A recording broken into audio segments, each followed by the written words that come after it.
vitality. Even standing still in a deceptively casual pose, he seemed capable of great power. Erik Gudjonsson's hair shone like a golden helmet in the sun. It was thick, luxurious, falling around his aristocratic head in casual disarray. His darker mustache added to the sensuality of his wide mouth. Strong white teeth glistened from beneath the brush of the thick mustache and contrasted handsomely with the tan, weather-roughened face. His jeans were well worn and tight. They rode low on his slender hips and hugged the muscles of his thighs like a glove. The chambray shirt fit almost as snugly. The sleeves had been rolled back to reveal sinewy arms.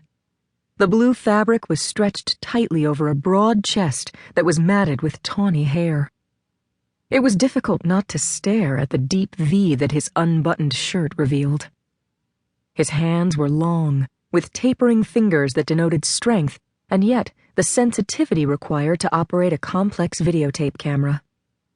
For some inexplicable reason, Kathleen felt a strange constriction in her chest when her eyes traced the corded column of his neck, the proud, somewhat stubborn chin, sensual mouth, and slender nose, up to the blue eyes. And when her green eyes clashed with the full impact of his, she had a sinking feeling in the lower part of her body that was both delightful and disturbing. "You look better suited to hard news stories." He shrugged noncommittally. "I go where I'm assigned." "Well, I hope you're not looking for an angle on us because you'll be disappointed. We're strictly on the up and up." "I never said otherwise. Why the third degree? Do you mistrust newsmen?" Leaning down, his mustache only partially concealing a smile, he whispered, "Or is it men in general?" In a voice as cool as her expression, she said, "Go up the hill and take the left fork. Follow it until you drive through the main gate. The building immediately inside and to your right is the office. You'll find either Edna or BJ there." "Thank you." Still smirking, he sauntered in the direction of his parked Blazer. Kathleen couldn't determine a logical reason for her irritability the rest of the afternoon, though she handled the energetic children with her usual aplomb. Of all the counselors, they adored Kathy, as they called her, the most. It was a reciprocal affection.